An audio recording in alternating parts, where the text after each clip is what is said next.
നിങ്ങളുടെ പൂർവ്വകാലത്തെ IPCയിൽ അപ്പച്ചന്മാർ വിശുദ്ധരായിരുന്നല്ലോ വിശുദ്ധരാകാനാണോ ബൈബിൾ എഴുതിയേക്കുന്നത്? ആണോ? അങ്ങനെ പറഞ്ഞ് നമ്മളും പാരമ്പര്യ സഭകളായി. ഇപ്പൊ വിളിക്കുന്ന പെന്തക്കോസ് പാരമ്പര്യ സഭകളെന്നാ. പണ്ട് പാരമ്പര്യത്തിന് ഇപ്പൊ മുഴുവൻ പാരമ്പര്യ സഭകളായി മാറി. കഴിഞ്ഞ ദിവസം ഒരു സഹോദരനോട് പറഞ്ഞു, ഞങ്ങളുടെ ചർച്ചിൽ ആകെ ഒരു മെസ്സേജേ ഉള്ളൂ, നിന്റെ വിഷയങ്ങളുടെ മേൽ ഇറങ്ങി വരുന്ന ദൈവം. ഏത് പ്രസംഗത്തിനകത്തും വിഷയങ്ങളുടെ മേൽ ഇറങ്ങി വരുന്ന ദൈവമാണ്. അതൊന്ന് ഇറങ്ങി വന്നിട്ട് കയറി പോകുന്നുണ്ടെന്ന് പിന്നെ ഇറങ്ങി വരേണ്ടി വരുന്നത്. ഈ വിഷയങ്ങളെന്ന് പറഞ്ഞു കഴിഞ്ഞാൽ നമുക്ക് ആകെ വിഷയങ്ങളാണ്. ഈ യഥാർത്ഥ സുവിശേഷം മറച്ചു കളഞ്ഞിട്ട് ഈ വിഷയങ്ങളുടെ സുവിശേഷം വന്നു കഴിഞ്ഞപ്പോൾ എന്താ പറ്റിയെന്ന് ചോദിച്ചാൽ, നമുക്ക് പറ്റിയിരിക്കുന്ന ഒരു ഭയങ്കര അബദ്ധമാണ്. ഞാനത് എവിടെയാണ് നമുക്ക് എന്നിട്ട് പറയും, നമ്മൾ തലമുറ നന്നായില്ല ബ്രദറെ, എന്ത് ചെയ്യും? ഇങ്ങനെയൊക്കെ ചോദിച്ചിട്ട് കാര്യമൊന്നുമില്ല. നന്നാകണമെങ്കിൽ ആദ്യം അടിസ്ഥാനമായി ഉപദേശം ശരിയാകണം, അല്ലേ? ഈ വിഷയങ്ങളുടെ വിടുതൽ പറയുമ്പോൾ സംഭവിക്കുന്നത് എന്താണെന്ന് വെച്ച് കഴിഞ്ഞാൽ, ഞാനിന്നൊരു ചെറിയൊരു കഥ പറയാം. വർഷങ്ങൾക്ക് മുമ്പ് 2002-2003 കാലഘട്ടത്തിൽ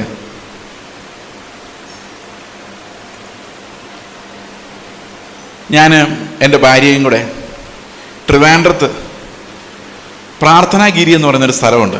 അത് ബൈബിൾ സൊസൈറ്റിയിൽ ഒരു അച്ഛൻ നടത്തുന്ന ഒരു സ്ഥലം, ഒരു ബൈബിൾ മിഷണറി ട്രെയിനിങ് പ്രോഗ്രാം നടത്തുന്നു. അപ്പം പെന്തക്കോസ്തുകാർ എല്ലാവരും ചേർന്നുള്ളൊരു പരിപാടിയാണ്. അപ്പോൾ അവിടെ പഠിപ്പിക്കാനായിട്ട് ഞാൻ പോയി. That was in 2002-2003. അപ്പം ഞങ്ങളുടെ ഈ പ്രസ്ഥാനത്തിൻ്റെ താഴെ കാത്തലിക്സ് നടത്തുന്ന ഒരു പ്രസ്ഥാനം ഉണ്ടായിരുന്നു, യൂണിറ്റി ഹൗസ് എന്നതിൻ്റെ പേര്. നിങ്ങൾ ആരെങ്കിലും ട്രിവാൻഡ്രയിലൊക്കെ പോയിട്ടുണ്ടെങ്കിൽ അറിയാമായിരിക്കും. മലങ്കര കാത്തലിക്സിൻ്റെ ഒരു സെൻ്ററാണ്. അപ്പോൾ ഈ മലങ്കര കാത്തലിക്സിൻ്റെ സെൻ്ററിലുള്ള ഈ 2 അച്ഛന്മാർ, ചേട്ടനും അനിയനും, ഇവർ ഞങ്ങളോട് ഭയങ്കര കൂട്ടായി. കുഴപ്പമില്ല കേട്ടോ, കൂട്ടായ്മയാകുമ്പോഴാണ് പ്രശ്നം.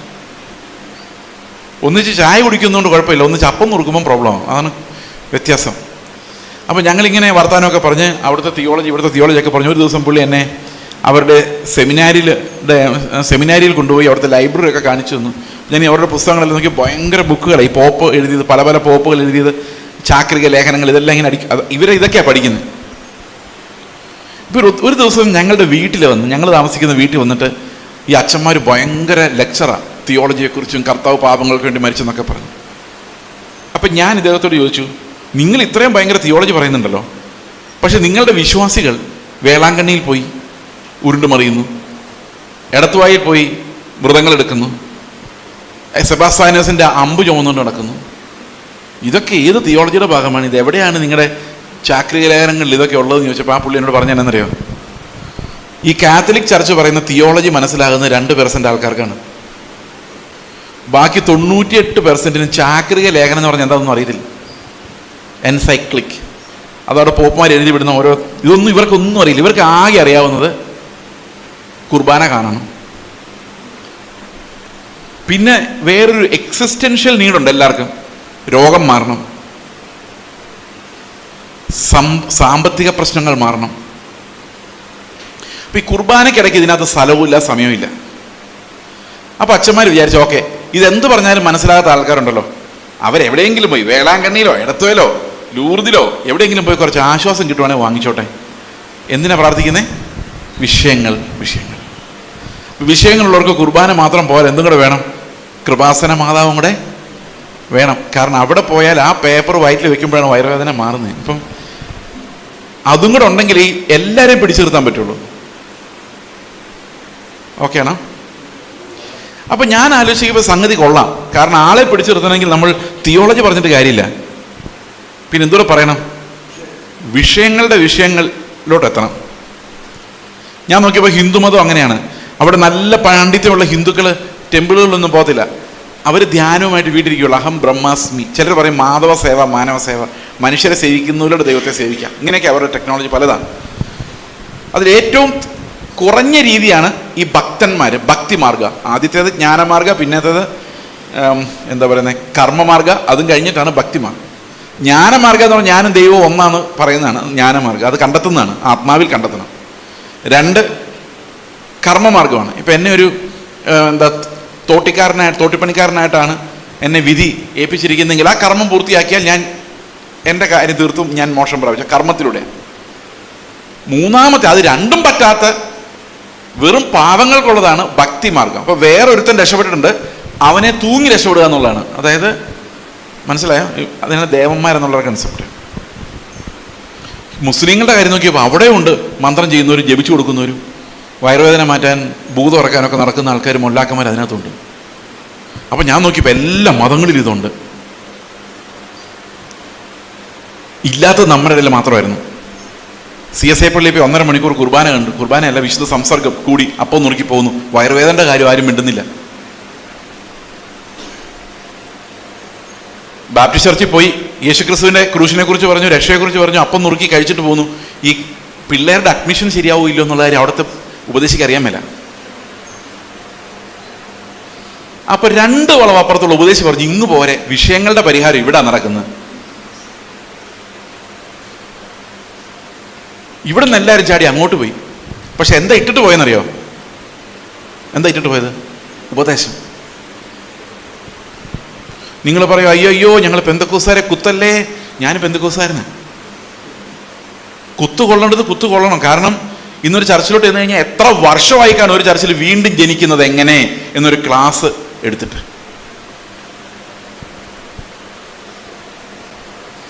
കർത്താവ് നമ്മളോട് കൽപ്പിച്ചതൊക്കെയും പ്രമാണിക്കുവാനുള്ള അപ്പോസ്തോലിക ഉപദേശം പഠിപ്പിച്ചിട്ട് എത്ര നാളായി കാണും. ഇന്നും നമുക്കറിയില്ല എങ്ങനെയാണ് ക്രിസ്തുവിന്റെ നീതി, ദൈവത്തിന്റെ നീതി നമുക്ക് അനുസരണമായി വരുന്നത് എന്നറിയാൻ വയ്യാത്തത് കൊണ്ടാണ് നമ്മൾ ദൈവത്തിൻ്റെതല്ലാത്തൊരു നീതിയിൽ ആശ്വസിക്കാൻ വേണ്ടി മാനുഷികമായത് കണ്ടുപിടിച്ചിരിക്കുന്നത്. മുൻപോട്ട് പോയതാ. പക്ഷേ പെന്തക്കോസ്ത് തുടങ്ങി ഒരു 3-4 ദശകങ്ങൾ കഴിഞ്ഞപ്പോഴേക്കും, ഒരു 5-6 ദശകങ്ങൾ കഴിഞ്ഞപ്പോഴേക്കും ഈ അമേരിക്കയിലെ പ്രോസ്പെരിറ്റി തിയോളജി അവിടെ അടിച്ചു കയറി അമേരിക്ക വലിയ ശക്തിയായി മാറി. 2ാം ലോകമഹായുദ്ധത്തിന് മുമ്പ് ബ്രിട്ടനും ഫ്രാൻസും ആയിരുന്നു ലോകത്തിലെ ഏറ്റവും വലിയ ശക്തികൾ. 2ാം ലോകമഹായുദ്ധം കഴിഞ്ഞപ്പോൾ അമേരിക്ക ഭയങ്കര ശക്തി, ഇൻഡസ്ട്രിയൽ റെവല്യൂഷൻ, അവരുടെ കയ്യിൽ കാശ് കിടന്ന് മറിയാൻ തുടങ്ങി. അപ്പോഴാണ് അവിടെ പ്രോസ്പെരിറ്റി തിയോളജി ആരംഭിക്കുന്നത്. നിന്റെ വിഷയം ഏതായാലും ആ സായിപ്പന്മാർ ഇതെല്ലാം നമ്മളെ പഠിപ്പിച്ചു. ഇപ്പൊ എന്താ സംഭവം എന്ന് വെച്ച് കഴിഞ്ഞാൽ, ഇന്നൊരു ആവറേജ് പെന്തക്കോസ്തുകാരൻ്റെ അവസ്ഥ കഷ്ടമാണ്. അവനിരുന്ന് പ്രാർത്ഥിക്കുക, കർത്താവേ എൻ്റെ വീട്ടിൽ ഭയങ്കര പ്രശ്നമാണ്, രോഗമാണ്, മാറുന്നില്ല, യേശുക്രിസ്തുവിൻ്റെ നാമത്തിൽ പ്രാർത്ഥിക്കുന്നു, ഒരു ഉത്തരവില്ല. അപ്പോൾ ചിന്തിക്കുവാണ്, അന്തോണീസ് പുണ്യാളുടെ അടുത്ത് പോകാൻ പറ്റത്തില്ല, തങ്കുബ്രതൻ്റെ അടുത്ത് പോയി പ്രാർത്ഥിച്ചു നോക്കാം. അപ്പൊ യേശുക്രിസ്തു എന്ന മധ്യസ്ഥൻ എനിക്ക് ഗുണം ചെയ്യുന്നില്ല, എന്നാൽ തങ്കുബ്രതർ എന്ന മധ്യസ്ഥൻ ഗുണം ചെയ്യുന്നുണ്ട്. പുള്ളി കൈവീശും എന്തൊക്കെ സംഭവിക്കുന്നുണ്ട്. അപ്പം ശരിക്കും പറഞ്ഞാൽ ഒരു തീർത്ഥാടകന്റെ മനസ്സാണ് ഈ മധ്യസ്ഥരായ. യേശുക്രിസ്തു ഏകമധ്യസ്ഥനാണോ? ആണോ? പക്ഷെ യേശുക്രിസ്തുവിനോട് പോയിട്ട് ഒന്നും നടക്കുന്നില്ല. പാസ്റ്ററെ ഒന്ന് പ്രാർത്ഥിക്കും, പാസ്റ്ററെ ഞങ്ങൾ പ്രാർത്ഥിച്ചിട്ടൊന്നും ശരിയാവുന്നില്ല. അപ്പൊ അതിനർത്ഥം എന്താ? അപ്പൊ ഞങ്ങളുടെ പ്രാർത്ഥന കേൾക്കാൻ യേശുക്രിസ്തു എന്ന മധ്യസ്ഥൻ പോരാ. അതിൽ കുറച്ച് ദിവ്യശക്തി ഉള്ള ഒരു അഡീഷണൽ മധ്യസ്ഥൻ ഉണ്ടെങ്കിലേ എൻ്റെ കാര്യം നടക്കൂ. പ്രിയ സഹോദരങ്ങളെ, ഇതാണ് റിലീജിയൻ, ഇതാണ് മതം. മതം എപ്പോഴും പറയുന്നത് ദൈവത്തിനും മനുഷ്യരുടെയും ഇടയിൽ ഇടനിലക്കാരുണ്ട്, അവരിലൂടെ അല്ലാതെ ദൈവത്തിന്റെ അനുഗ്രഹങ്ങൾ പ്രാപിക്കാൻ സാധിക്കുകയില്ല. ഇതിനാണ് പൗരോഹിത്യം എന്ന് പറയുന്നത്.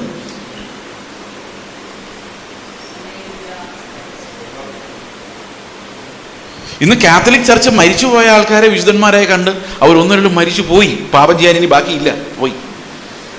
അവരുടെ പെട്ടിക്കകത്തുകൊണ്ട് 10 രൂപ ഇട്ടാലും 100 രൂപ ഇട്ടാലും അറിയാൻ പോകുന്നില്ല. പുള്ളി ഒരു ഉള്ളി വിഗ്രഹം അല്ലേ. എന്നാൽ നമ്മുടെ ഇപ്പോഴത്തെ മധ്യസ്ഥന്മാർ അങ്ങനല്ല. അവർ നിങ്ങൾ കൊടുക്കുന്ന എണ്ണി നോക്കുന്ന ആൾക്കാരാ സൂത്രത്തില്. അവരെ പിണക്കിയാൽ അവർ ശപിച്ചു കളയും. ഇതൊരു ഭയങ്കരമായ ബന്ധനത്തിനകത്ത് ജനം പെട്ടിരിക്കുകയാണ്. പൗലോസ് പറയാണ്, ഞാൻ നിങ്ങൾക്ക് വേണ്ടി പ്രാർത്ഥിക്കുന്ന പോലെ നിങ്ങൾ ഞങ്ങൾക്ക് വേണ്ടിയും പ്രാർത്ഥിക്കുവിൻ. കാരണം എല്ലാം മക്കളാ ദൈവത്തിന് മുമ്പിൽ. അങ്ങോട്ടും ഇങ്ങോട്ടും പ്രാർത്ഥിക്കുമ്പോൾ യേശുക്രിസ്തു എന്ന ഏക മധ്യസ്ഥൻ മാത്രമേ ഉള്ളൂ.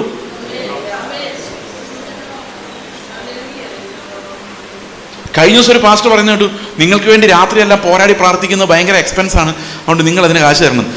ഇത് അതുപോലെ പാസ്റ്റർമാരെ നിങ്ങൾക്ക് വേണ്ടി പോരാടി പ്രാർത്ഥിക്കുന്ന അനേകം അമ്മച്ചിമാര് നിങ്ങളുടെ ചർച്ചിലുണ്ട്, രാത്രിയെല്ലാം കണ്ണുനീരോട് പ്രാർത്ഥിക്കുന്നത്. അവർക്ക് ആര് കാശ് കൊടുക്കും?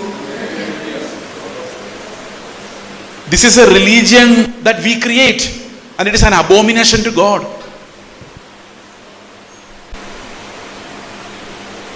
അപ്പോൾ ഇത് എന്താ ഉപദേശം എന്നുള്ളത് പഠിപ്പിക്കുക എന്നുള്ളതാണ്. ഒരു സഭ ഒരു ദേശത്തുണ്ടായാൽ സഭ ഉണ്ടാകുന്നവരെ പ്രശ്നമില്ല, എങ്ങനെയെങ്കിലും അവരെ സ്നാനപ്പെടുത്തി എടുക്കാം. അത് കഴിഞ്ഞ് പറഞ്ഞേക്കുന്ന പണിയാണ് പ്രശ്നം. കർത്താവ് നിങ്ങളോട് കൽപ്പിച്ചതൊക്കെയും പ്രമാണിപ്പാൻ തക്കവണ്ണം ഉപദേശിക്കുക. എങ്ങനെ ഉപദേശിക്കും? ഞാൻ വന്ന് പറയാണ് നിന്റെ സ്വത്തെല്ലാം വിറ്റ് ദരിദ്രർ കൊടുക്കാന്ന് പറഞ്ഞു കഴിഞ്ഞാൽ ഉടനെ ആൾക്കാർ എന്നെ ചുറ്റും വളയും. അതേസമയത്ത് രാജാക്കന്മാരുടെ പുസ്തകത്തിൽ ഒരു പ്രസംഗം പറഞ്ഞാൽ നോ പ്രോബ്ലം.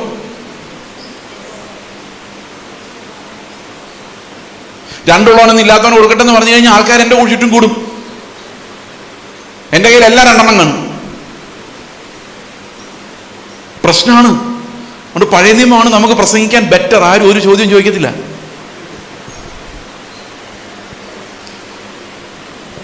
സന്തോഷമായോ? പക്ഷെ നമുക്കങ്ങനെ വിടാൻ പറ്റില്ല. എത്രയോ വില കൊടുത്ത് ഓരോ മതങ്ങളിൽ നിന്നും സഭകളിൽ നിന്നും ചാടി ഇതിനകത്ത് വന്നിട്ട് ക്രിസ്തു ഇല്ല, ഉപദേശവും ഇല്ല, അനുസരണവും ഇല്ലാത്ത അവസ്ഥ വന്നു കഴിഞ്ഞാൽ ഈ ചാട്ടമെല്ലാം വെറുതെ ആയിപ്പോയില്ലേ?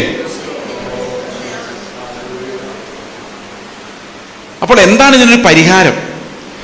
കർത്താവ് പറഞ്ഞ കൽപ്പനകളെ എങ്ങനെ അനുസരിക്കാൻ പറ്റും? ഇതാണ് പുതിയ നിയമത്തിന്റെ ഏറ്റവും പ്രധാനപ്പെട്ട ടീച്ചിങ്. നിങ്ങൾക്കറിയാമോ, ഇതനുസരിക്കാൻ നമ്മളെ കൊണ്ട് അസാധ്യമാണെങ്കിലും ഇതനുസരിക്കാത്ത ഒരാൾ പോലും സ്വർഗത്തിലുണ്ടാവില്ല. കർത്താവ് നമുക്ക് തന്ന ആ നീതിയുടെ തലം അത് നമ്മൾക്ക് അനുസരിക്കാൻ സാധ്യമല്ല നമ്മുടെ ജഡത്തിൽ. എന്നാൽ അതനുസരിക്കാത്ത ഒരാൾ പോലും സ്വർഗത്തിൽ ഉണ്ടാവുകയുമില്ല. കാരണം കർത്താവ് പറഞ്ഞു, എന്നെ കർത്താവ് എന്ന് വിളിച്ചിട്ട് കാര്യമില്ല, എൻ്റെ പിതാവിൻ്റെ ഹിതം ഞാനിപ്പോ നിങ്ങളോട് വെളിപ്പെടുത്തി തന്ന പിതാവിൻ്റെ ഹിതം ചെയ്യുന്നവൻ മാത്രമേ.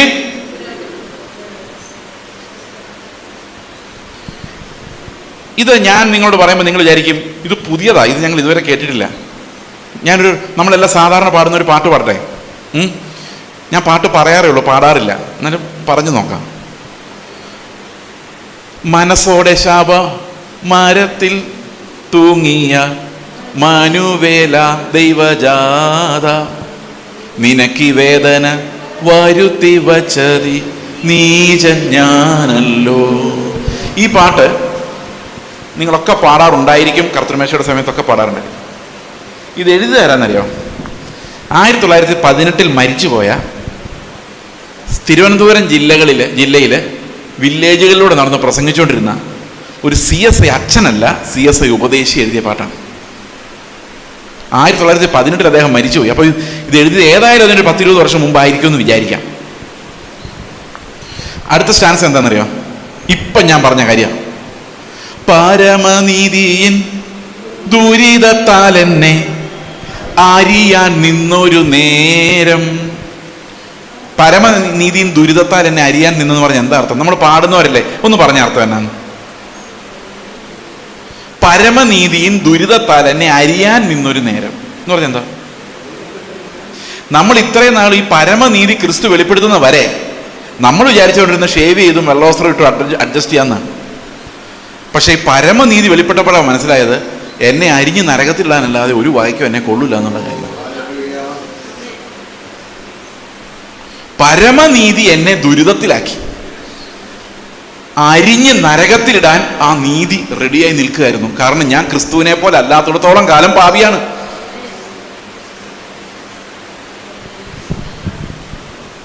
പരമനീതിയിൻ ദുരിതത്താൽ എന്നെ അറിയാൻ നിന്നൊരു നേരം പരമൻ നീ അതാൽ അരിയപ്പെട്ടിടാൻ ഇറങ്ങി വന്നല്ലോ. ഞങ്ങളെ കൊണ്ട് പറ്റാതിരുന്നപ്പം ഞങ്ങൾ എല്ലാവരുടെ ഈ ഒരു നീതി കാരണം ഞങ്ങൾ എല്ലാവരും അരിഞ്ഞ് നരകത്തിലിടുന്ന ഒരു അവസ്ഥ വന്നു കഴിഞ്ഞപ്പോൾ ഈ നീതിയാൽ അരിയപ്പെട്ടിടാൻ, ഞങ്ങളുടെ സ്ഥാനത്ത് അരിയപ്പെട്ടിടാൻ നീ ഇറങ്ങി വന്നു. എന്താ വെളിപ്പാട്! ആ കാലമാണ് നമുക്ക് പോയത്. ആ പാട്ടിന്റെ താഴോട്ട് പാടുമ്പോൾ ഇങ്ങനൊരു വരിയുണ്ട്: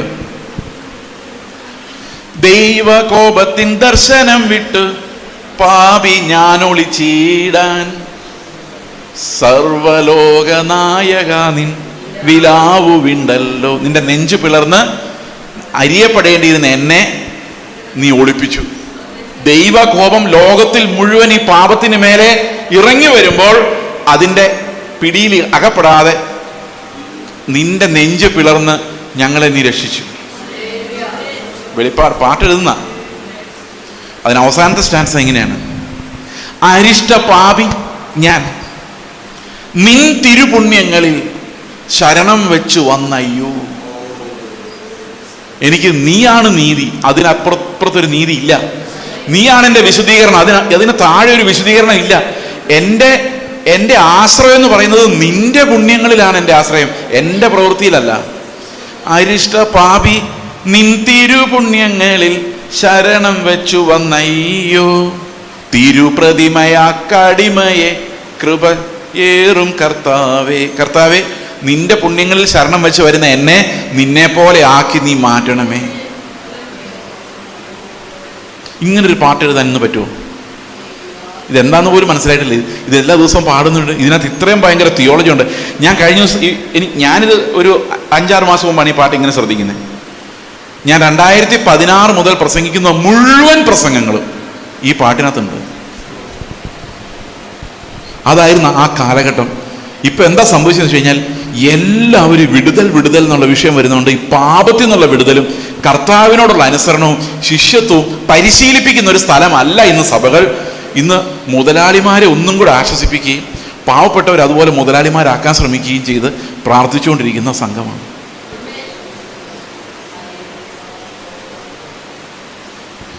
സന്തോഷമായോ? മനസ്സിലായോ? നമുക്കിങ്ങനെ വിട്ടാൽ പറ്റില്ല. അവിടെ ഞാൻ പറഞ്ഞ് നിർത്തിയത്. ഇതെല്ലാം ഒരു ഇൻട്രഡക്ഷൻ ഇത്ര നേരം പറഞ്ഞു. നമ്മുടെ അവസ്ഥ ഇതാണെന്ന് കാണാൻ വേണ്ടിയാണ്. ഈ ഒരു ചർച്ചിലേക്ക് ചെന്ന് കഴിഞ്ഞാൽ, ഞായറാഴ്ച ചെന്ന് കഴിഞ്ഞാൽ എനിക്ക് ഭയങ്കര ബുദ്ധിമുട്ടാണ്.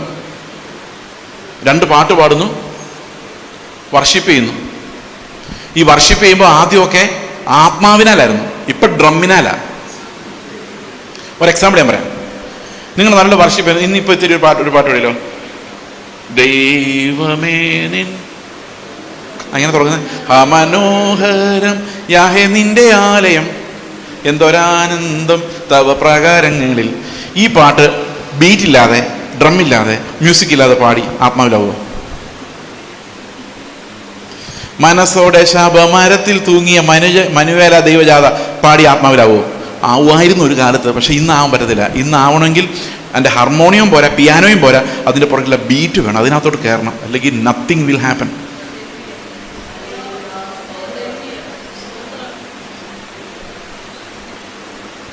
ഇത് നമ്മൾ സൃഷ്ടിക്കുക, അല്ലാതെ ആത്മാവ് സംസാരിക്കുന്ന കാലമൊക്കെ ഏതാണ്ട് നമ്മുടെ ഇടയിൽ നിന്ന് പോയി. അത് നമ്മൾ സമ്മതിക്കുന്നില്ല. So we are creating it with this beat. ഇത്ര ഞാൻ പറയുമെന്ന് വിചാരിച്ചില്ലല്ലേ? ഓക്കെ. അപ്പൊ നമുക്ക് അനുസരിക്കുന്ന എങ്ങനെയെന്ന് നോക്കാം. ഇതനുസരിപ്പിക്കുക, അതായത് കർത്താവ് നമ്മോട് പ്രമാണിക്കാൻ തന്ന കൽപ്പനകളെ അനുസരിപ്പിക്കുക എന്നുള്ളതാണ് അപ്പോസ്തോലിക ശുശ്രൂഷ.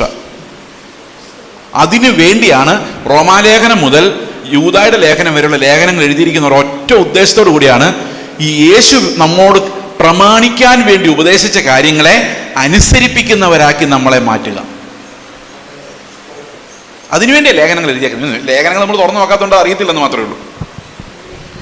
റോമാലേഖനം 1-ാം അധ്യായത്തിന്റെ 6-ാം വാക്യം വായിച്ചു നോക്കി. Romance chapter 1:6. എന്തിനാണ് പൗലോസ് അപ്പോസ്തലനായത്? ഒരു അപ്പോസ്തലനെ ദൈവം തിരഞ്ഞെടുക്കുമ്പോൾ എന്ത് പർപ്പസിലാണ് തിരഞ്ഞെടുക്കുന്നത്? വായിക്കാം. വായിക്കാമാരെങ്കിലും ഞാൻ വായിക്കണം.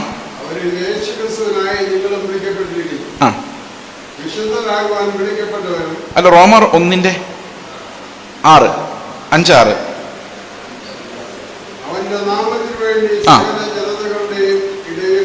വിശ്വാസത്താലുള്ള അനുസരണം വരുത്തുവാനാണ് അവൻ മുഖാന്തരം ഞങ്ങൾക്ക് കൃപയും അപ്പോസ്തലത്വവും ലഭിച്ചത്. അപ്പൊ അപ്പോസ്തലത്വവും കൃപയും എന്തിനു വേണ്ടിയാണ് വെളിപ്പെട്ടത്?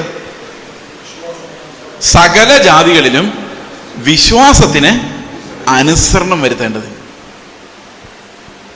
ഇനി റോമാലേഖനം 16:24 നോക്കി. 16:24. ഇപ്പോൾ വെളിപ്പെട്ടു വന്നതും നിത്യദൈവത്തിന്റെ നിയോഗപ്രകാരം സകല ജാതികൾക്കും വിശ്വാസത്തിന്റെ അനുസരണത്തിനായി.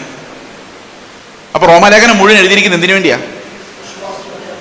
നമ്മുടെ ഉള്ളിൽ ദൈവം തരുന്ന ആ അതിവിശുദ്ധ വിശ്വാസം അനുസരണമായി മാറാൻ വേണ്ടിയാണ്. ഇതെങ്ങനെയാണ് സംഭവിക്കുന്നത്? ഇതാണ് പുതിയ നിയമത്തിൽ ഏറ്റവും പ്രധാനപ്പെട്ട ഉപദേശം. എങ്ങനെയാണ് നമ്മൾ അനുസരിക്കുന്നവരായി മാറുന്നത്? ഒരു വാക്യോടെ വായിക്കാം. 1 പത്രോസ് 1-ാം അധ്യായത്തിന്റെ 1-ാം വാക്യവും 2-ാം വാക്യവും.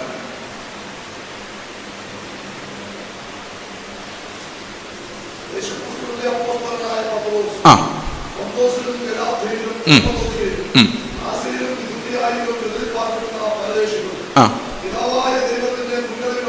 പിതാവായ ദൈവത്തിന്റെ മുന്നറിവിനൊത്തവണ്ണം ആത്മാവിന്റെ വിശുദ്ധീകരണം പ്രാപിച്ച് അനുസരണം കാണിപ്പാനും. അപ്പൊ എല്ലാം ഈ പൗലോസ് എഴുതുന്നതും അനുസരണം കാണിക്കാൻ വേണ്ടി, പത്രോസ് എഴുതുന്നതും അനുസരണം കാണിക്കാൻ വേണ്ടി.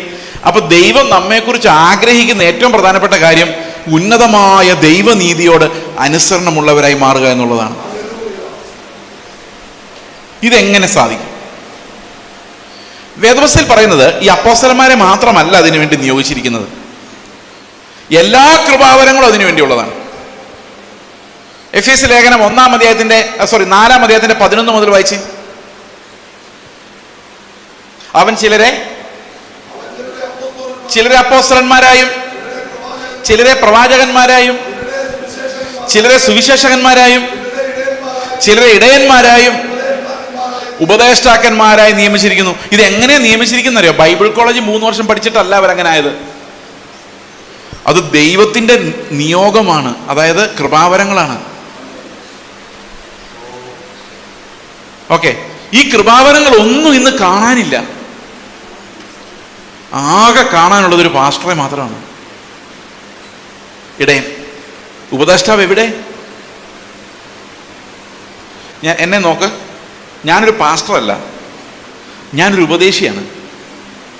അപ്പൊ എന്നെ പാസ്റ്റർ ചേസ് വിളിക്കുന്നതിനേക്കാളും കറക്റ്റ് ചേസ് ഉപദേശി എന്ന് വിളിക്കുന്നതാണ്. കാരണം എൻ്റെ കോളിങ് അതാണ്, വചനം പഠിപ്പിക്കുക. ഇന്ന് പാസ്റ്റർ എന്നുള്ളൊരു തസ്തിക അല്ലാതെ ഉപദേശിമാരെവിടെ? ഉപദേശം പറയുന്ന ആൾക്കാരെവിടെ? സുവിശേഷം പറയുന്നവരെവിടെ? അതും പാസ്റ്റർ, ഉപദേശിയും പാസ്റ്റർ, ഇടയനും പാസ്റ്റർ. ഇതെല്ലാം എങ്ങനെ ആയെന്ന് ചോദിച്ചു കഴിഞ്ഞാൽ ബൈബിൾ കോളേജ് 3 വർഷം പഠിച്ചു. വേർ ഈസ് ദ കൃപാവരം?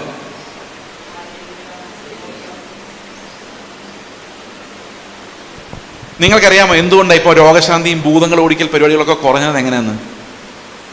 സുവിശേഷകന്മാരില്ലാതായതുകൊണ്ടാണ്.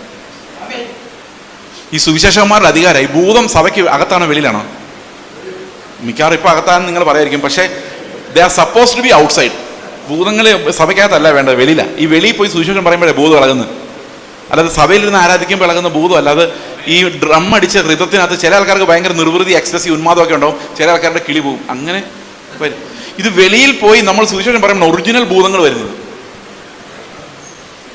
അപ്പൊ സുവിശേഷം പറയാൻ പോകുന്നവന് ഈ ഡ്രമ്മിന്റെ അടി കയറിയിട്ട് കിളി പോകുന്നവർക്ക് അന്നേരം ഇറക്കി വിട്ടാൽ പോവെങ്കിലും പിന്നെ ഈ സാധനം വരും. പിന്നെ ഈ ഡ്രം അടി കേൾക്കുമ്പോൾ പിന്നെ ഇളകും. നമ്മൾ വിചാരിക്കുന്ന ഭൂതമാണ്. അതാ ചിലർക്ക് ഈ ബീറ്റ് സഹിക്കാൻ പറ്റില്ല, ബ്രെയിന് താങ്ങാൻ പറ്റത്തില്ല. ഒറിജിനൽ ഭൂതം അതൊന്നും അല്ല സാധനം.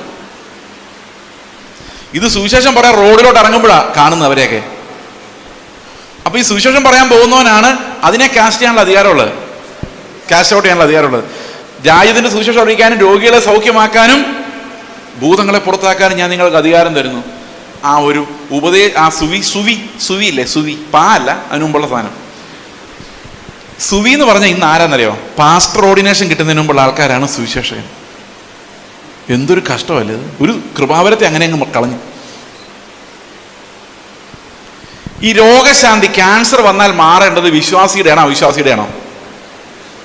പെട്ടെന്ന് പറ. അവിശ്വാസിയുടെ. വിശ്വാസിക്ക് മരിച്ചതിനെ കുഴപ്പം? എങ്ങോട്ടാ പോകുന്നേ? ഉറപ്പാണോ? ഉറപ്പുള്ളവരെന്ന് കൈ ഉയർത്തിക്ക്. ഇന്ന് മരിച്ചാൽ സ്വർഗത്തിലായിരിക്കും. കർത്താവിന് സ്തോത്രം. ഇതൊന്നും സാധാരണ ഇത്തരം പേര് കൈവെക്കാറില്ല, പാസ്റ്റർമാരാണ്ടായിരിക്കും. അപ്പൊ നമുക്കൊരു ക്യാൻസർ ഒന്നും മരിച്ചാൽ കുഴപ്പമില്ല. അങ്ങനല്ല ഈ വഴി കിടക്കുന്നതിന്റെ അവസ്ഥ. അവന്റെ അടുത്ത് ചെല്ലുമ്പോൾ അവൻ അറിയണം ദൈവം ജീവിക്കുന്ന ദൈവമാണ്, അവനെ സൗഖ്യമാക്കാൻ കഴിവുള്ള ദൈവമാണ്. അതുകൊണ്ട് സുവിശേഷകൻ എന്നുള്ളൊരു കൃപാവരം നിന്നു പോയപ്പോൾ ഇതെല്ലാം നിന്നു. ഇന്ന് ആകെ ഒരു പാസ്റ്ററെ മാത്രമേ കാണാൻ പറ്റുന്നുള്ളൂ. പുള്ളിയുടെ കൃപാവരം എന്താണെന്ന് പുള്ളിക്ക് അറിയത്തുമില്ല. ചിലപ്പോൾ ടീച്ചറായിരിക്കും, ചിലപ്പോൾ സുവിശേഷകനായിരിക്കും, ചിലപ്പോൾ ഇടയനായിരിക്കും. അതൊന്നും ആരും നോക്കുന്നില്ല. തന്നെയുമല്ല ഈ സഭയിലുള്ള ബാക്കി ആൾക്കാർക്ക് ഇപ്പോൾ ഒരു പണിയും ഇല്ലാതായേക്കുവാണ്.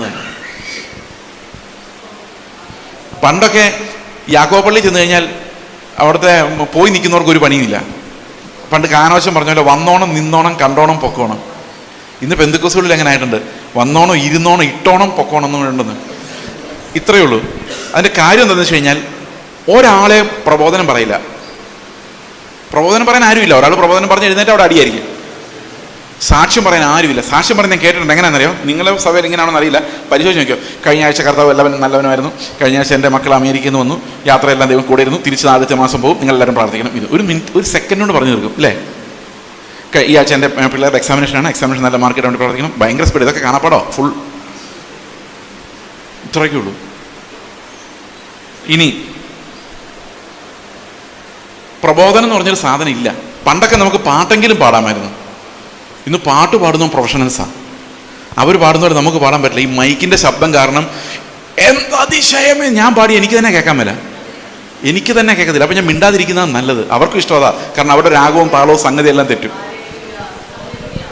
എല്ലാം പ്രൊഫഷണൽസ് കൊണ്ടുപോയി, പാട്ട് അവർ കൊണ്ടുപോയി, പ്രസംഗം അവർ കൊണ്ടുപോയി, പ്രബോധനം വരെ അവർ കൊണ്ടുപോയി. നമുക്കൊന്നും ചെയ്യാനില്ല. സാധാരണ വിശ്വാസിക്കൊന്നും ചെയ്യാനില്ല. പോയി ഇരിക്കുക, പോരുക, പോരാൻ നേരത്ത് ഇടാൻ മറക്കരുത്. അത്രയും മാത്രമുള്ളൊരു പണി മാത്രമേ. അതുകൊണ്ട് എന്താ സംഭവിക്കുന്നത്, സഭകളിൽ കൃപാവരങ്ങളില്ല, ഉപയോഗിക്കപ്പെടുന്നില്ല. ഒരു കൃപാവരത്തിൻ്റെ ശുശ്രൂഷയും കാണാനില്ല. ഞാൻ പ്രസംഗിക്കുമ്പോൾ ആൾക്കാർ പറയും ഞാൻ ബ്രദറുകാരനാണ്. കാരണം വചനം അവരെ പറയുള്ളൂ. അത്രേ ആണോ? ഞാൻ ബ്രദറുകാരനാണ് നിങ്ങൾക്ക് തോന്നുന്നുണ്ടോ ഇപ്പം? എൻ്റെ ചോദ്യം, എവിടെ പോയി കൃപാവരങ്ങളെന്ന്? ഇന്ത്യ നമ്മുടെ, നിങ്ങൾക്കറിയാമോ ബൈബിളിൽ പറഞ്ഞിരിക്കുന്ന 1 കൊരിന്ത്യർ ലേഖനം 12 പറഞ്ഞിരിക്കുന്ന ഓരോ മനുഷ്യനെയും കർത്താവ് സഭയോട് ചേർക്കുമ്പോൾ ആ സഭയിൽ ഓരോ അവയവമായിട്ടാണ് ചേർക്കുന്നത്. ഒന്നുകിൽ കൈ, അല്ലെങ്കിൽ കാല്, അല്ലെങ്കിൽ വായ, അല്ലെങ്കിൽ എന്തെങ്കിലും ഒരു കൃപാവരം ഇല്ലാത്ത ഒരൊറ്റ മനുഷ്യൻ ഒരു സഭയിലും ഇല്ല. Christ's mystical body does not have any organ that does not function. പക്ഷെ ആരും ഒന്നും ചെയ്യാൻ പറ്റത്തില്ല. കാരണം ഇതൊരു വലിയ കോമ്പറ്റീഷനാണ്. ഇപ്പം ഞാൻ ആലോചിക്കും, ഞാനടുത്തൊരു പാസ്റ്ററായിട്ടിരിക്കുമ്പം ഉപദേശിയുടെ വിളിയുള്ള ഒരാൾ നല്ല പ്രസംഗം പ്രസംഗിക്കാൻ തുടങ്ങിക്കഴിഞ്ഞാൽ എന്തായിരിക്കും അവസ്ഥ? ഓ, ഈ പാസ്റ്റർ കൊള്ളത്തില്ല, ആ പാസ്റ്റർ എന്ന് പറഞ്ഞ് കുറേ പേര് അങ്ങോട്ട് പോയി. ഈ കൃപാവരം വേർതിരിച്ച് മനസ്സിലാക്കില്ല. ഒരാൾ 2 ഭൂതത്തെ പുറത്താക്കി ഉടനെ അയാൾ പുതിയ സഭ തുറന്നു. അയാൾ ഇടയനല്ല, അയാൾ സുവിശേഷകനാ. പക്ഷെ അത് മനസ്സിലാവില്ല. അതുകൊണ്ട് ഇന്ന് സഭ ആകെ ഒരു വല്ലാത്ത സിറ്റുവേഷനിലാണ്. എൻ്റെ ഒരു സഹോദരൻ, ഞാൻ എക്സാമ്പിൾ പറയാം. അദ്ദേഹം 2012 2-3 പേർക്ക് വേണ്ടി പ്രാർത്ഥിച്ച് എല്ലാവരുടെയും കയ്യിൽ നിന്ന് ഭൂതങ്ങൾ പോയി. അപ്പോൾ ഇദ്ദേഹം ഇത്തിരി മുതിർന്ന ഒരാളുടെ അടുത്ത് എന്ന് പറഞ്ഞു, എനിക്ക് ദൈവം ഒരു ശുശ്രൂഷ തന്നിട്ടുണ്ട്, ഞാൻ സഭ തുടങ്ങാൻ പോകുന്നു. അപ്പോൾ എന്താ അങ്ങനെ പറയാൻ കാരണം? ഞാൻ പ്രാർത്ഥിക്കുമ്പോൾ ഭൂതങ്ങൾ വിട്ടുപോകുന്നു, അപ്പോൾ എനിക്ക് ദൈവം അധികാരം തന്നിട്ടുണ്ട്. പുള്ളി പറഞ്ഞു, ഓക്കെ, നിങ്ങളൊരു സഭ തുടങ്ങി, ഒരു 15 ഭൂതങ്ങൾ പോയി, അവരെല്ലാം സഭയിൽ വന്നു, പ്രാർത്ഥിക്കാൻ തുടങ്ങി, ആരാധിക്കാൻ തുടങ്ങി. നിങ്ങൾ ഇനി അവരെന്ത് പഠിപ്പിക്കും? ഭൂതം പോയല്ലോ, ഇനിയും ഭൂതം വരുമായിരുന്നെങ്കിൽ അതിനെ പുറത്താക്കായിരുന്നു. പക്ഷെ അത് പോയി. അപ്പൊ ഉപദേഷ്ടാവ് എവിടെ? വചനം പഠിപ്പിക്കുന്ന ആളെവിടെ? ഇവരെ ക്രിസ്തുവിലേക്ക് നടന്ന ഇടയൻ എവിടെ? ഇതൊന്നും ആരും അന്വേഷിക്കുന്നില്ല. നിങ്ങൾക്ക് ഞാൻ പറയുന്നത് ശരിയാണെന്ന് തോന്നുന്നുണ്ടോ?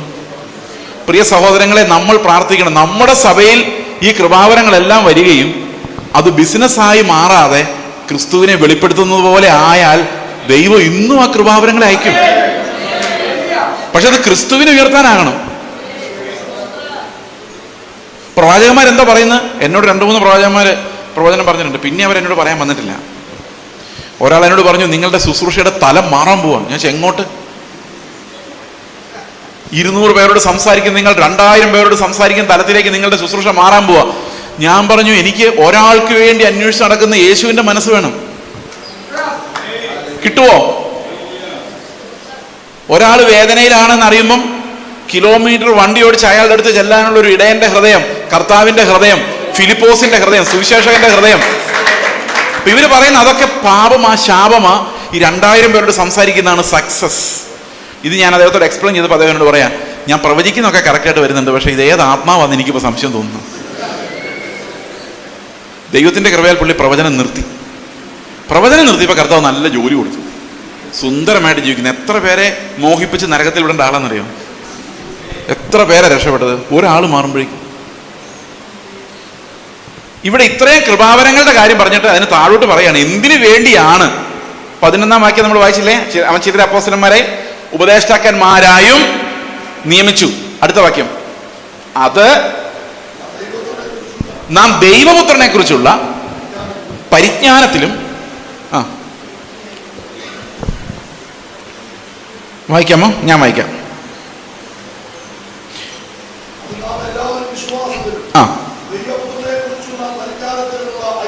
ഐക്യതയും തികഞ്ഞ പുരുഷത്വവും ക്രിസ്തുവിന്റെ സമ്പൂർണതയായ പ്രായത്തിന്റെ അളവും പ്രാപിക്കുവോളം വിശുദ്ധന്മാരുടെ യഥാസ്ഥാനത്തിനായുള്ള ശുശ്രൂഷയുടെ വേലയ്ക്കും ക്രിസ്തുവിന്റെ ശരീരത്തിന്റെ ആത്മീക വർധനയ്ക്കുമാകുന്നു.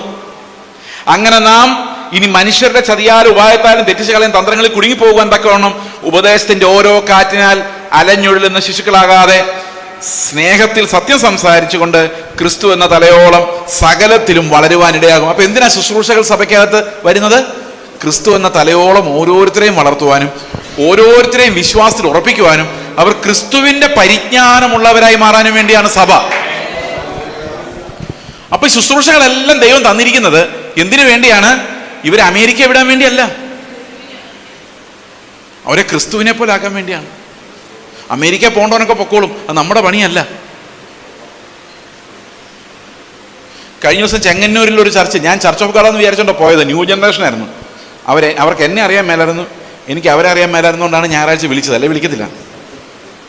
അവിടെ ചെന്ന് കഴിഞ്ഞപ്പോൾ പാസ്റ്റർ എല്ലാവരെയും കൊണ്ട് ആരാധിപ്പിക്കും. അങ്ങനെയെന്നറിയോ? നിങ്ങളുടെ കൈ കൊണ്ട് അധ്വാനിച്ചാൽ ഒരു പക്ഷേ നിങ്ങൾ ഗൾഫ് വരെ പോകുമായിരിക്കും, പക്ഷെ നിങ്ങൾ അമേരിക്കയിൽ കൊണ്ടുപോകാൻ കഴിവുള്ളൊരു ദൈവമാണ്.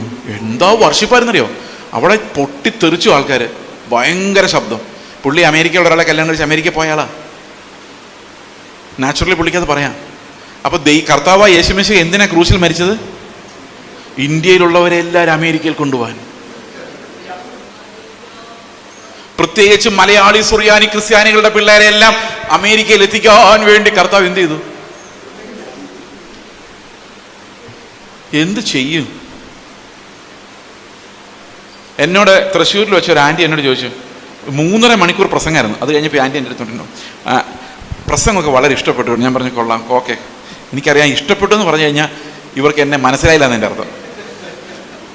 കാരണം ഇതൊക്കെ കേട്ട് ഇഷ്ടപ്പെട്ടു എന്ന് ആരും പറയുമെന്ന് എനിക്ക് തോന്നുന്നില്ല. എന്തേലും ആട്ടെ. അപ്പം അടുത്ത് പുള്ളിക്കാരൻ ചോദിച്ചു, എനിക്കൊരു സംശയമുണ്ട്. ഞാൻ എന്താ?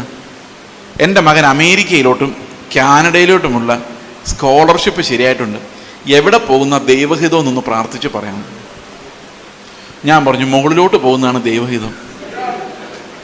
ഇനി ഇതിനിടയിൽ അമേരിക്കയാണോ കാനഡയാണോ എന്ന് പറയാൻ എനിക്ക് അമേരിക്ക അറിയാൻ മേല, കാനഡ അറിയാൻ മേല. നിങ്ങൾ ഏതെങ്കിലും ഒരു എഡ്യൂക്കേഷൻ എക്സ്പെർട്ടിനെ കണ്ട് ചോദിക്കുന്നില്ല ഏതാ വേദമെന്ന്. അതിന് ഉപദേശം എടുത്തു വന്നിട്ടുള്ള കാര്യമുണ്ടോ? ഞങ്ങളുടെ കർത്താവ് ആകെ പറഞ്ഞേക്കുന്നത് ക്രിസ്തുവിനെ പോലെ ആകാനുള്ള ശുശ്രൂഷ ചെയ്യാൻ മാത്രമാണ്. പക്ഷെ ഇത് ആദായ മാർഗ്ഗമല്ല. നേരം കാശ് കിട്ടില്ല, ഉള്ള കാശ് പോവുകയും ചെയ്യും. അതാ ഇതിൻ്റെ പ്രശ്നം. ഈ ഉപദേശം പ്രസംഗിച്ചാൽ അല്ലേ, നമ്മൾ 4 പേരെ പ്രാർത്ഥിച്ചവരെ മുതലാളിമാരാക്കി അമേരിക്കയിൽ വിട്ടാലല്ലേ അവരുടെ കിട്ടുന്ന 4 ലക്ഷം രൂപയുടെ 40,000 എനിക്ക് കിട്ടുള്ളൂ. അതേസമയത്ത് എൻ്റെ ഉപദേശം കേട്ട് അമേരിക്കയിലെ ജോലിയും കളഞ്ഞൊരു മിഷണറി ആയി പോയാൽ പിന്നെ എൻ്റെ കയ്യിലുള്ള എടുത്ത് അവന് കൊടുക്കേണ്ടി വരത്തില്ലേ? നിങ്ങൾ ആലോചിക്കുക.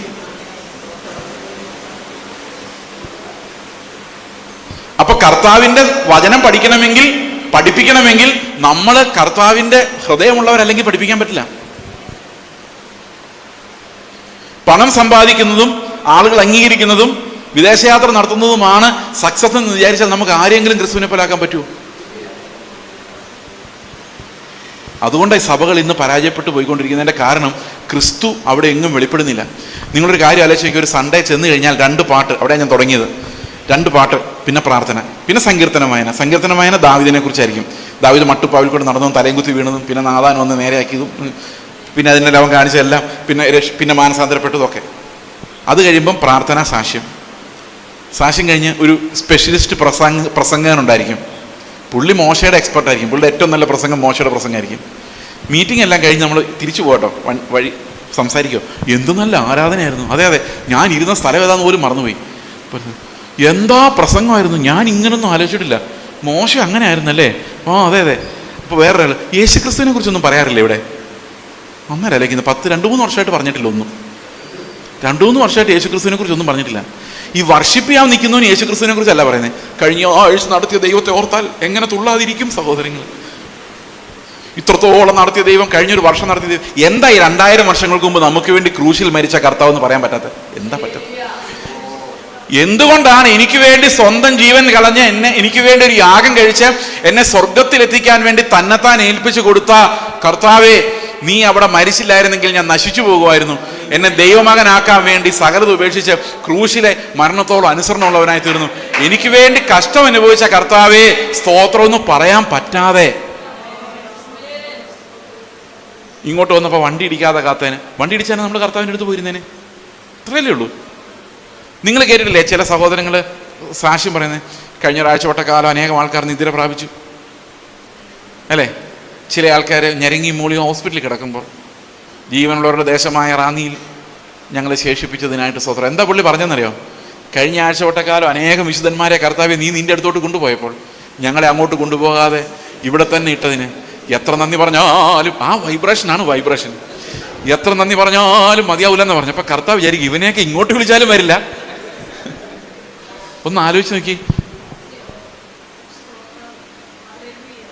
അന്നത്തെ കാലത്ത് ഒരു 50 വർഷം മുമ്പ് കർത്താവെ വരണേന്ന് പറഞ്ഞ് കരഞ്ഞ് പ്രാർത്ഥിച്ച് പ്രത്യാശയോടെ കാത്തിരുന്ന ഒരു ജനം, പ്രത്യാശാഗാനം എഴുതി പാടിക്കൊണ്ട് നടന്നൊരു ജനത്തിൻ്റെ കൊച്ചുമക്കളുടെ അവസ്ഥയത്.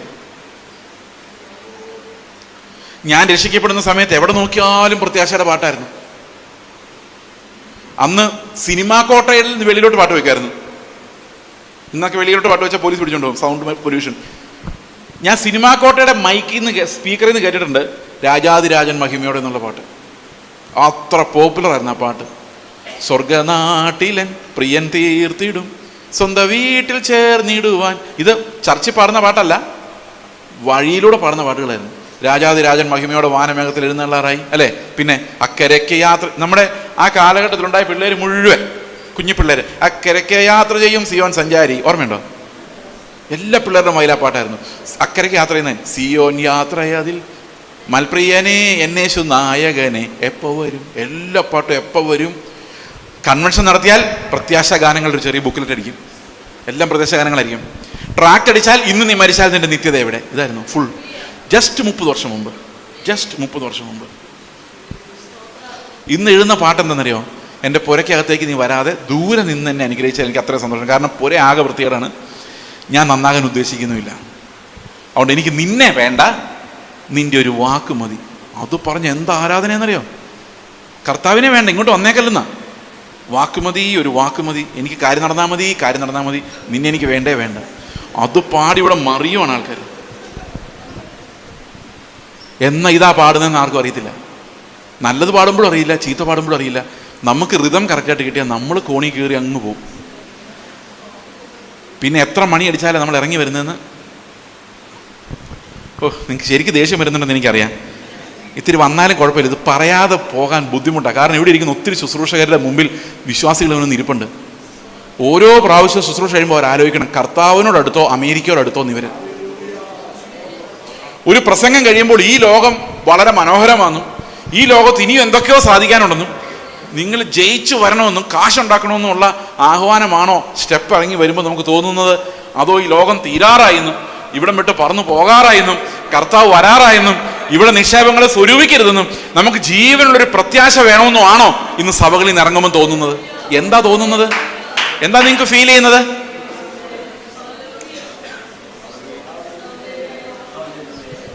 ഈ പ്രത്യാശയുടെ ശബ്ദം സഭയിൽ കേൾക്കാൻ വേണ്ടിയാണ്. കാരണം ഈ ആടുകളുടെ ഒരു കണക്ക് നമ്മളോട് ചോദിക്കുന്നൊരു ദിവസമുണ്ട്, ഉറപ്പാണ്. അതേത് സമയത്ത് സംഭവിക്കാം. ഇനി രണ്ടാമതൊരു പ്രസംഗിക്കാൻ ഞാൻ ഉണ്ടാവണമെന്ന് പോലും ഇല്ല. അപ്പോൾ ശുശ്രൂഷകരെ ചിന്തിക്കേണ്ട ഒരു കാര്യം, ഞാനൊരു ശുശ്രൂഷൻ എന്നുള്ള രീതി പറയുന്നതാണ്. എൻ്റെ മുമ്പിലിരിക്കുന്ന ഒരാളെ കർത്താവിൻ്റെ സ്വഭാവത്തിലേക്ക് നടത്താനുള്ള കൃപാവരമാണ്. ഈ കൃപാവരത്തെക്കുറിച്ച് പറഞ്ഞിരിക്കുന്നതാണ് ഓരോരുത്തർക്കും ക്രിസ്തുവിൻ്റെ ദാനത്തിന് ഒത്തവണ്ണം. അപ്പോൾ ഒരാൾക്ക് ടീച്ചറുടെ ഗിഫ്റ്റ് കിട്ടുമ്പോൾ യേശു കർത്താവ് ഇവിടെ നിന്ന് സംസാരിക്കുവാണെങ്കിൽ എന്ത് വെളിപ്പെടുത്തുമായിരുന്നു? അതാണ് ക്രിസ്തുവിൻ്റെ കൃപയ്ക്ക് ഒത്തവണ്ണം, ക്രിസ്തുവിൻ്റെ ധനത്തിന് ഒത്തവണ്ണം അത് കിട്ടുന്നത്. അത് ഇടയൻ അങ്ങനെ തന്നെയാണ്. ഒരു ഇടയന് ആ കൃപാവരം കിട്ടുമ്പോൾ ആ കൃപാവരം അവനെ ക്രിസ്തുവിൻ്റെ സ്ഥാനത്ത് നിന്ന് ശുശ്രൂഷിക്കാനാണ് പഠിപ്പിക്കുക. അപ്പം അനേക ശുശ്രൂഷകൾ വരുമ്പോഴേക്കും അവരുടെ കഴിവല്ല, അവർക്ക് ആത്മാവിൽ ലഭിക്കുന്ന കൃപാവരം ഓരോ മനുഷ്യനെയും ക്രിസ്തുവിൽ തികഞ്ഞവനാക്കാനാണ് വർക്ക് ചെയ്യുന്നത്. പ്രിയ സഹോദരങ്ങളെ, എങ്ങനെയാണ് ഈ നീതിയുടെ അനുസരണത്തിലേക്ക് നമ്മൾ പോകുന്നതെന്ന് മാത്രം ചിന്തിച്ചിട്ട് നമുക്കിത് അവസാനിപ്പിക്കാം. കർത്താവിൻ്റെ ടീച്ചിങ്സ് അനുസരിക്കാൻ ബുദ്ധിമുട്ടാണ് എന്ന് മാത്രമല്ല, അത് ഇമ്പോസിബിൾ ആണെന്നാണ് കർത്താവ് പറയുന്നത്. ഇമ്പോസിബിൾ, കർത്താവ് തന്നെ പറയും. ധനവാനായ മനുഷ്യൻ കർത്താവിനെ അനുഗമിക്കാൻ വന്നപ്പോൾ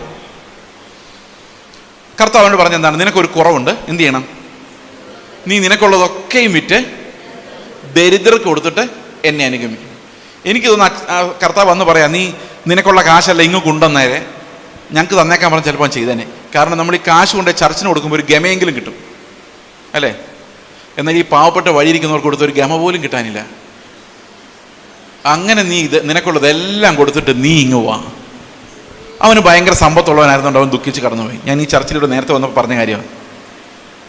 ഇവർ പോയി കഴിഞ്ഞപ്പം ശിഷ്യന്മാരോട് കർത്താവ് പറഞ്ഞു, ധനവാൻ ദൈവരാജ്യത്തിൽ കിടക്കുന്നതിനേക്കാൾ എളുപ്പം ഒരൊട്ടകം സൂചിക്കുഴയുടെ കിടക്കുന്നു. നിങ്ങൾ ഒട്ടകത്തെയും കണ്ടിട്ടുണ്ടാവും, സൂചിക്കുഴയും കണ്ടിട്ടുണ്ടാവും. കർത്താവ് ഇത് പറയുമ്പോൾ നിങ്ങളുടെ മനസ്സിലേക്ക് ആദ്യം വരുന്നത് എന്തായിരിക്കും? എൻ്റെ കർത്താവ്, ഒട്ടകം എങ്ങനെ സൂചിക്കുഴയുടെ കിടക്കും? ഒട്ടകത്തിൻ്റെ രോമം പോലും സൂചിക്കുഴയുടെ കിടക്കില്ല. അപ്പം നമ്മുടെ പണ്ഡിതന്മാർ ഇപ്പൊ പുതിയ പണ്ഡിതന്മാർ ഇറങ്ങിയിട്ടുണ്ട്, ഹീബ്രു പഠിച്ചില്ലെങ്കിൽ ബൈബിൾ വായിക്കാൻ മനസ്സിലാക്കാനും പറ്റില്ല എന്ന് പറയുന്നത്. എൻ്റെ പ്രോബ്ലം എന്താണെന്നറിയോ? പാവങ്ങളുടെ കയ്യിൽ നിന്ന് ഈ ബൈബിൾ മറിച്ച് കളയുക. ഇന്ന് ലോകത്തുള്ള ഏത് എബ്രായ ഭാഷാ പണ്ഡിതന്മാർ, നമ്മുടെ മലയാളി പണ്ഡിതന്മാരെക്കാളും അസാമാന്യ പാണ്ഡിത്യമുള്ള ആൾക്കാരാണ് ഇത് ട്രാൻസ്ലേറ്റ് ചെയ്ത് വെച്ചിരിക്കുന്നത്. നമ്മുടെ ഇരിക്കുന്ന ബൈബിള് മനസ്സിലായി ഞാൻ പറഞ്ഞു? നിങ്ങളുടെ കയ്യിരിക്കുന്ന മലയാളം സത്യവേദ പുസ്തകം is one of the most beautiful translations of the Bible. പഴയ വേർഷനാണ് ഞാൻ പറയുന്നത്, പുതിയതല്ല. അത് എഴുതിയവരുടെ പാണ്ഡിത്യം, അല്ലെങ്കിൽ അവർ ബേസ് ചെയ്ത ബൈബിൾ. ഇപ്പൊ ഉദാഹരണത്തിന് കിങ് ജെയിംസ് വേർഷൻ എഴുതുമ്പം ജെയിംസ് എന്ന് പറയുന്ന ഇംഗ്ലണ്ടിലെ രാജാവ് ആ ദേശത്തുള്ള ഏറ്റവും വലിയ ലാറ്റിൻ ഗ്രീക്ക് സ്കോളേഴ്സിനെ വിളിച്ചിട്ടാണ് ജയിപ്പിക്കുന്നത്. ആ ബൈബിൾ തിരിഞ്ഞു നോക്കാതെ ഇൻഡിപെൻഡന്റ് ആയിട്ടാണ് എൻ്റെ കയ്യിലൊക്കെ ഇരിക്കുന്ന ഇംഗ്ലീഷ് സ്റ്റാൻഡേർഡ് വേർഷൻ. ഇത് എല്ലാം നല്ല വലിയ പണ്ഡിതന്മാർ ചെയ്തതാ. അപ്പൊ നമ്മൾ ബേസിക്കലി എന്ത് ചെയ്യണം? നമ്മുടെ കയ്യിരിക്കുന്ന ട്രാൻസ്ലേഷൻ ട്രസ്റ്റ് ചെയ്യണം. ഈ ബൈബിൾ വായിച്ചിട്ട് ഗ്രീക്കിൽ ഇങ്ങനല്ല അങ്ങനല്ല എന്ന് പറഞ്ഞു കഴിഞ്ഞാൽ നമ്മൾ എന്ത് ചെയ്യും? We need to trust the translators primarily. അതല്ലെങ്കിൽ സാധാരണക്കാരുടെ കയ്യിൽ നിന്ന് ഈ ബൈബിൾ ഇല്ലാതായി പോകും. പണ്ട് കാലത്തെ കത്തോലിക്ക അച്ഛന്മാര് ലാറ്റിൻ പഠിച്ചിട്ട് ലാറ്റിനിൽ വായിച്ച് ഇംഗ്ലീഷിലോട്ട് ട്രാൻസ്ലേറ്റ് ചെയ്തത്, ലാറ്റിൻ വായിച്ചിട്ട് അതിനകത്ത് നിന്ന് എക്സ്പ്ലെയിൻ ചെയ്തിട്ട് കുറച്ച് പേർക്ക് ഒരാഴ്ചത്തേക്കുള്ള വചനം കൊടുത്തിട്ട് അവർ പോകും. സാധാരണക്കാർക്ക് വായിക്കാൻ ബൈബിളില്ല. ഇന്ന് അതേ അവസ്ഥയിലോട്ടാണ് ഈ ദുരുപദേഷ്ടാക്കന്മാരെല്ലാം കൂടെ നമ്മളെ പിടിച്ചുകൊണ്ട് പോകുന്നത്. They are taking away our bibles, telling you that only they know the right meaning. ഞാൻ വിശ്വസിക്കുന്ന നമ്മുടെ കയ്യിലിരിക്കുന്ന ബൈബിൾ ഒരു അക്രൈസ്തവന്റെ കയ്യിൽ കൊടുത്തിട്ട് ഇതിന്റെ അർത്ഥം ഇതല്ലേ മോനെ എന്ന് ചോദിച്ചു കഴിഞ്ഞാൽ അവന് അത് തന്നെയാണ് എന്ന് അവന് പറയാൻ പറ്റുന്ന അത്ര ക്ലാരിറ്റിയിലാണ് ബൈബിൾ എഴുതി വെച്ചിരിക്കുന്നത്. അതിന് ഇംഗ്ലീഷിൽ പറയുന്ന പെർസ്പിക്യൂറ്റി എന്നാണ്. അത് ബൈബിളിന്റെ ഒരു ക്യാരക്ടറിസ്റ്റിക്കാണ്. പെർസ്പിക്യൂറ്റി എന്ന് പറഞ്ഞാൽ ബൈബിൾ ഏതെങ്കിലും ഒരു കാര്യം പറയുമ്പോൾ അത് വളരെ ക്ലിയറായും കൃത്യമായിട്ടുമാണ് പറയുന്നത്. ഓക്കെ, അപ്പോൾ ചില പണ്ഡിതന്മാർ വന്നിട്ട് പറയാണ്, ഈ സൂചിക്കുഴ എന്ന് പറയുന്നത് ശരിക്കും യെരുശലേമിലേക്ക് പോകുന്നിടത്തുള്ള ഒരു ഗേറ്റാണ്. അപ്പോൾ ഒട്ടകങ്ങൾക്ക് വേണം സൂചിക്കുഴയുടെ കിടക്കാം. എങ്ങനെ കിടക്കാം? ഒന്ന് കുനിഞ്ഞു കൊടുത്താൽ എന്ന് പറഞ്ഞാൽ ദശാംശം ഇട്ടാൽ മതി എന്നായിരിക്കും ഉദ്ദേശിക്കുന്നത്. ഒന്ന് കുനിഞ്ഞു കൊടുത്താൽ കയറും. പക്ഷെ അത് കേട്ട ശിഷ്യന്മാരതിന് ശേഷം പറയുന്നത് എങ്ങനെയാണെന്നറിയോ? ഇങ്ങനെ നീ ഒരു സൂചിക്കുഴയിലൂടെ കിടക്കണമെന്ന് പറഞ്ഞാൽ രക്ഷിക്കപ്പെടാൻ ആർക്ക് കഴിയും എന്നാ ചോദിക്കുന്നത്. അപ്പം അതിനർത്ഥം എന്താ? കുനിഞ്ഞു പോയാൽ മതി എന്ന് കർത്താവ് പറഞ്ഞാൽ പോരായിരുന്നോ? അപ്പൊ കർത്താവ് പറയുന്ന മറുപടി എന്നറിയോ? മനുഷ്യരാൽ അത് അസാധ്യം, ദൈവത്താൽ സകലതും സാധ്യം. അപ്പൊ നമ്മളെ കൊണ്ട് അനുസരിപ്പിക്കാൻ സാധിക്കില്ലെങ്കിലും നമ്മൾ വിശ്വസിക്കുകയാണ് ഇത്രയും വലിയ നീതി തന്ന കർത്താവ് ആ നീതിയിലൂടെ എന്നെ നടത്തും. എൻ്റെ ജഡത്തിനെതിരെ നടക്കാൻ പറ്റില്ലെങ്കിൽ എൻ്റെ ജഡത്തെ കർത്താവിൻ്റെ ക്രൂശിൽ അവനോടുകൂടെ ക്രൂശിച്ചിട്ട് ക്രിസ്തുവിൽ ഉരുവായ പുതിയ മനുഷ്യനെ കൊണ്ട് അവൻ ഇത് സാധിപ്പിക്കും.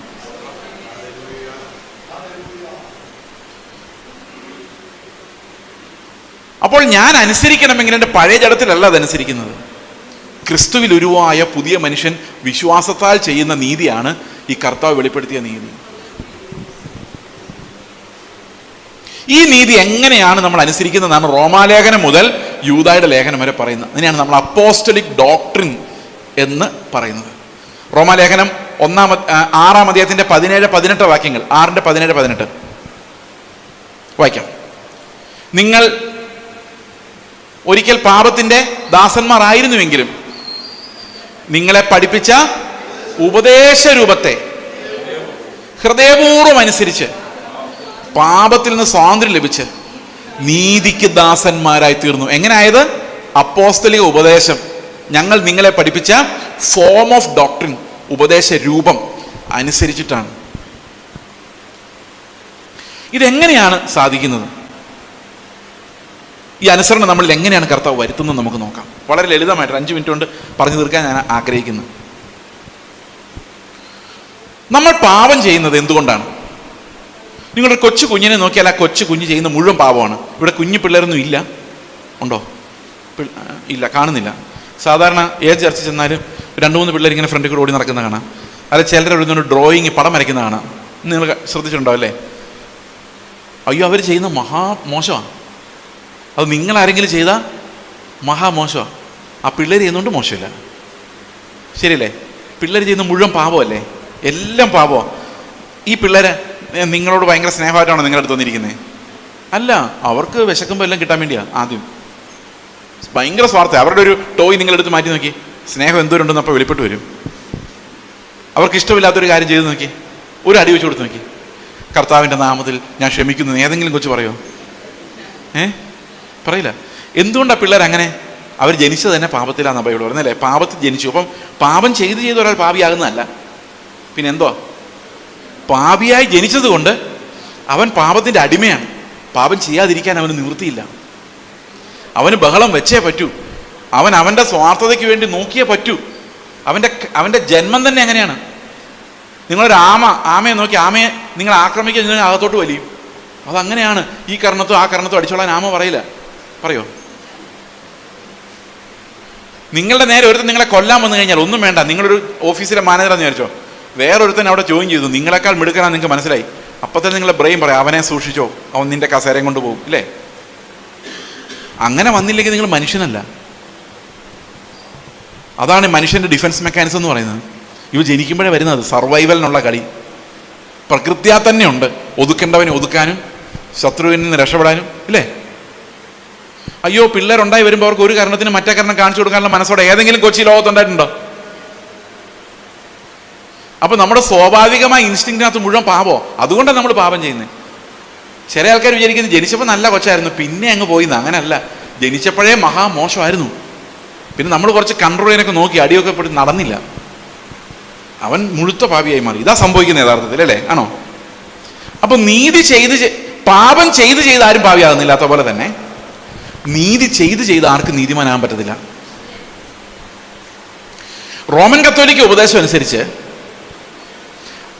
സൽപ്രവൃത്തികൾ ചെയ്താണ് ഒരാൾ വിശുദ്ധനാകുന്നത്.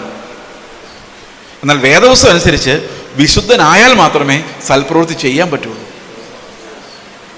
അതിൻ്റെ ഒരു എക്സാമ്പിൾ ഞാൻ പറയാം. ഭർത്താക്കന്മാരെ, നിങ്ങളുടെ ഭാര്യമാരെ എങ്ങനെ സ്നേഹിക്കണം? ഭർത്താക്കന്മാർ പറ, ക്രിസ്തു സഭയെ സ്നേഹിച്ചോടെ സ്നേഹിക്കും. വഴക്കുണ്ടാക്കിയിട്ട് വന്നിരിക്കുക. അപ്പോഴാണ് പാസ്റ്റർ പറയുന്നത്, പ്രസംഗിക്കുന്ന ആൾ പറയുന്നത്, കർത്താവ് സഭയെ എങ്ങനെ സ്നേഹിച്ചു. എക്സ്പ്ലെയിൻ ചെയ്ത് കഴിഞ്ഞാൽ നമ്മൾ പേടിച്ചു പോകും. കാല് കഴുകി ആഹാരം ഉണ്ടാക്കി കൊടുത്ത് ദാസനെ പോലെ ഭാര്യയെ സ്നേഹിക്കണം. ഭർത്താവ് ഇവിടെ ഇങ്ങനെ വിചാരിക്കുക, കർത്താവെ വേറൊരു ഭാര്യയെ തന്നായിരുന്നെങ്കിൽ നോക്കായിരുന്നു, ഇവളുടെ ഈ സ്വഭാവം വെച്ചുകൊണ്ട് എന്ത് ചെയ്യും? അപ്പോൾ ഏതായാലും കൽപ്പന അനുസരിച്ചേ പറ്റുള്ളൂ. ഉള്ളിൽ മാറ്റമില്ല, ഉള്ളിൽ സ്നേഹമില്ല. അപ്പോൾ പിന്നെ ഈ ഭർത്താവിനുള്ള ആകെ വഴി എന്തുവാ? അഭിനയിക്കാനേ പറ്റുള്ളൂ. ചെന്നിട്ട് ഡാർലിംഗ് എന്തുണ്ട് വിശേഷം? ഉള്ളിലില്ല, കാരണം കൽപ്പന അനുസരിക്കണമല്ലോ. നമുക്കിങ്ങനെ പറയാൻ പറ്റുമോ, എൻ്റെ ഉള്ളിലേക്ക് ഇത്തിരി സ്നേഹം വരട്ടെ, സ്വിച്ച് ഇട്ടു വരുമോ? ഞാൻ വേറൊരു എക്സാമ്പിൾ പറയാം, നിങ്ങൾക്ക് കുറച്ചുകൂടെ മനസ്സിലാവും. നമ്മളെപ്പോലെ തന്നെ നമ്മുടെ അയൽക്കാരനെ സ്നേഹിക്കണമെന്നല്ലേ ബൈബിൾ പറയുന്നത്? ശരി, ഇന്നൊരു തീരുമാനം എടുത്തു, പ്രസംഗമായിട്ട് ഇന്നൊരു തീരുമാനം എടുത്തു, ഇന്ന് മുതൽ ഞാൻ എൻ്റെ അയൽക്കാരനെ എന്നെ പോലെ തന്നെ സ്നേഹിക്കാൻ പോവാണ്. നടക്കുമോ? നമുക്ക് നോക്കാം. പരീക്ഷയ്ക്ക് എൻ്റെ കൊച്ചു തോറ്റുപോയി, എനിക്ക് ഭയങ്കര സങ്കടമായി. നീ എന്നെയൊക്കെ എന്തിനാണ് പഠിക്കാൻ വിടുന്നത്?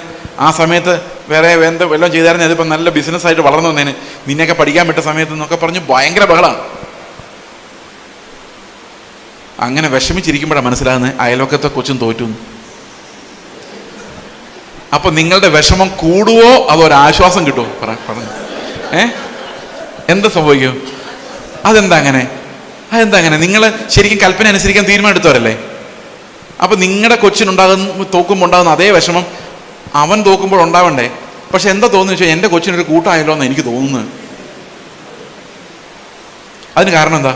ഈ ജഡം അങ്ങനെയാ, ഇതിനകത്ത് നന്മയൊന്നുമില്ല. അതാ പൗലോസ് പറയുന്നത്, nothing good is there in the flesh. അങ്ങനെയുള്ള കുറെ പൊട്ടന്മാരുടെ അടുത്താണ് കർത്താവ് എന്ത് ചെയ്തത്? ഇത്രയും ഭയങ്കര നീതി കൊണ്ടേ കൊടുത്തത്. എന്നിട്ട് പൗലോസ് പറയാ, നീതി ഭയങ്കര പെർഫെക്റ്റാ, പക്ഷെ തന്നേക്കുന്നത് അടിമയായ എൻ്റെ കയ്യിലാണ്. അതുകൊണ്ട് എനിക്ക് ആഗ്രഹമുണ്ട് സ്നേഹിക്കണമെന്ന്, പക്ഷെ നടപ്പാക്കാനുള്ളൊരു ഫ്ലഷ് ഇല്ല. അതാ പൗലോസ് 7-ാം അധ്യായത്തിൽ റോമർ 7 പറയുന്നത്. കൽപ്പനയൊക്കെ ഭയങ്കര ആത്മീകമാണ്, അതിനകത്തൊരു കുഴപ്പമില്ല, പക്ഷെ ഇത് അനുസരിക്കാനുള്ള കപ്പാസിറ്റി എനിക്കില്ല. കാരണം അവനെ എന്നെ പോലെ സ്നേഹിക്കണമെന്നുണ്ട്, പക്ഷെ അവൻ്റെ സ്വഭാവം കാണുമ്പോൾ പറ്റുന്നില്ല. അമ്മായിമ്മയായിട്ട് ഭയങ്കര സ്നേഹത്തിൽ പോകണമെന്നുണ്ട്, പക്ഷെ അമ്മായിമ്മയുടെ മുഖം കാണുമ്പം വരുന്നത് സ്നേഹമല്ല.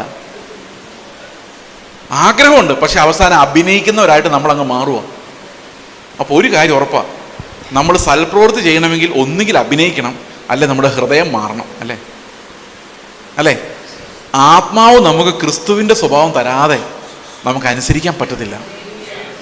അതാണ് പത്രോസിന്റെ ലേഖനത്തിൽ പറയുന്നത്, ആത്മാവിൻ്റെ വിശുദ്ധീകരണം പ്രാപിച്ച് അനുസരണം കാണിക്കാൻ.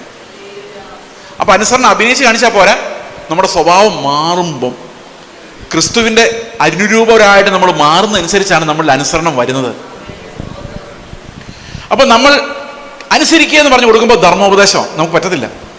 എന്നാൽ അത് പത്യോപദേശമായിട്ട് നൽകപ്പെടുമ്പോൾ അതനുസരിക്കാൻ പറ്റുന്ന രീതിയിലേക്കുള്ളൊരു മാറ്റം നമ്മുടെ ഉള്ളിൽ ആത്മാവ് തരും. ഇതാണ് കേന്ദ്രീകൃത ജീവിതം എന്ന് പറയുന്നത്. Spirit is controlling us. ഉദാഹരണത്തിന് കഴിഞ്ഞ ദിവസം ഒരു വീഡിയോ കണ്ടു, ഇത് ബ്രോഡ്കാസ്റ്റ് ചെയ്ത് യൂട്യൂബിൽ നിന്ന് പോകുന്നില്ല, ഉണ്ടോ? പെന്തക്കോസ്റ്റ് ചർച്ചിലാ അടിയാ, ഭയങ്കര അടിയാ. ഇപ്പൊ ബാക്കിൽ മ്യൂസിക്, ബാക്ക്ഗ്രൗണ്ട് മ്യൂസിക് ഉണ്ട്. ഈ പഴയ സിനിമയിലൊക്കെ അടിക്കുമ്പോൾ ബാക്ക്ഗ്രൗണ്ട് മ്യൂസിക് കാണുമല്ലോ. ഇവിടെ എന്തതിശയമേ, ദൈവത്തിന് സ്നേഹം, ഭയങ്കര ആരാധന, ബാക്ക്ഗ്രൗണ്ട്, ഫ്രണ്ടിൽ ഭയങ്കര അടി. അതുകൊണ്ട് എക്സാമ്പിൾ ചിലപ്പോൾ നിങ്ങൾക്ക് മനസ്സിലായിരിക്കും, നമ്മുടെ ഇടയ്ക്ക് ഇതൊക്കെ വ്യാപരിച്ച് വരുന്നുള്ളതുകൊണ്ട്. ഒരു മനുഷ്യൻ എൻ്റെ സഭയിലെ വിശ്വാസി തന്നെ എന്നെ തല്ലുകയാണ്. അപ്പൊ എനിക്ക് ഒന്നാമത് തോന്നുന്നത് എന്താണ്? തിരിച്ചൊന്ന് പൊട്ടിക്കാനുള്ള പ്രവണത തോന്നുന്നു. അതാണ് എൻ്റെ ശരീരത്തിൻ്റെ പ്രവണത. തിരിച്ചൊന്ന് പൊട്ടിക്കാൻ തോന്നുമ്പോൾ മനസ്സ് പറയും, അവന് നിന്നേക്ക് ആരോഗ്യമുണ്ട്, അടിച്ചവൻ തിരിച്ചടിച്ചാൽ നിനക്ക് താങ്ങാൻ പറ്റത്തില്ല, അതുകൊണ്ട് മിണ്ടാതിരിക്കുന്നതാണ് നല്ലത്. അപ്പോൾ അത് ബുദ്ധി, വികാരത്തെ ബുദ്ധി തോപ്പിച്ചാൽ നമ്മൾ ജയിച്ചു. വികാരം ബുദ്ധിയെ തോപ്പിച്ചാൽ അടി കൊണ്ട് മടുക്കും.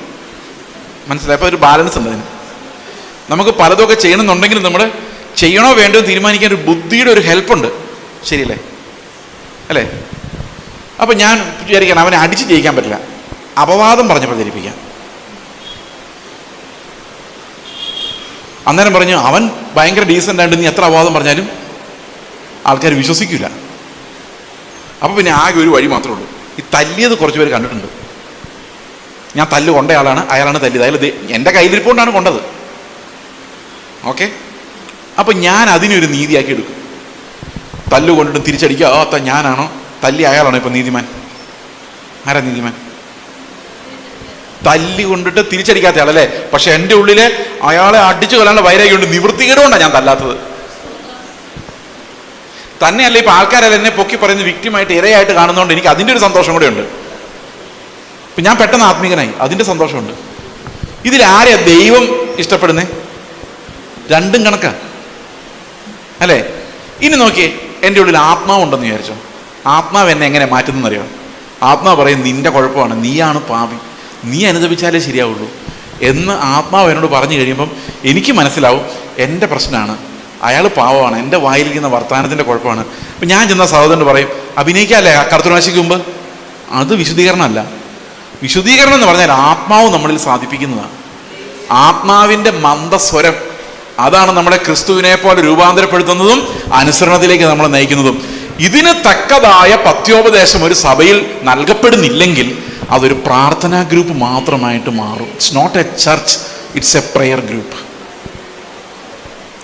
If the New Testament doctrines are not preached in a church, it is not a church, it's just a prayer group where you are trusting the power of the pastor. അതായത് ഈ സഭയിൽ വന്നാൽ ഈ പാസ്റ്റർ പ്രാർത്ഥിച്ചാൽ ഞങ്ങൾക്ക് വിടുതൽ കിട്ടുമെന്നുള്ള വിശ്വാസം, ഞങ്ങളുടെ അവസ്ഥയ്ക്ക് മാറ്റം വരുന്നുള്ള വിശ്വാസം, അത് വേളാങ്കണ്ണി പോകുന്നതിന് തുല്യമാണ്. That is not Christian church. ഒരു ക്രിസ്തീയ സഭ പണിയപ്പെടുന്നത് അപ്പോസ്തലന്മാരുടെയും പ്രവാചകന്മാരുടെയും അടിസ്ഥാനത്തിലാണ്. ആ ഫൗണ്ടേഷൻ വീഴുമ്പോഴാണ് ക്രിസ്തു ഒരു സഭയുടെ അടിസ്ഥാനമായിട്ട് വരുന്നത്. പൗലോസ് പറയാണ്, ജ്ഞാനമുള്ളൊരു പ്രധാന ശില്പിയായി ഞാനൊരു അടിസ്ഥാനം ഇട്ടിരിക്കുന്നു. അടുത്ത വാക്യത്തിൽ പറയുന്നത്, ഞാൻ ഇട്ടിരിക്കുന്ന ക്രിസ്തു എന്ന അടിസ്ഥാനത്തിന് മുകളിൽ വേറെ ഒന്നിടുവാൻ ആരെ കൊണ്ടും സാധിക്കയില്ല. അതുകൊണ്ട് പ്രിയ സഹോദരങ്ങളെ, ഇന്നിവിടെ ജീവിച്ച് നാളെ മരിച്ചു പോകുന്ന ആൾക്കാര് വളരെ ചുരുങ്ങിയ ഒരു കാലഘട്ടം ഇവിടെ ജീവിക്കുമ്പോൾ അമേരിക്ക, കാനഡ പോലുള്ള സ്വപ്നങ്ങൾ കാണിച്ച് അവരെ സമ്പന്നരാക്കി ഇത്രയും നാൾ സന്തോഷമായിട്ട് ജീവിച്ചു. ഈ നരകത്തിൽ പോകും, സ്വർഗത്തിൽ പോകാൻ ഞങ്ങൾക്ക് അറിയത്തില്ല, അതൊന്നും പറയുന്നില്ല, പ്രസംഗിക്കുന്നില്ല.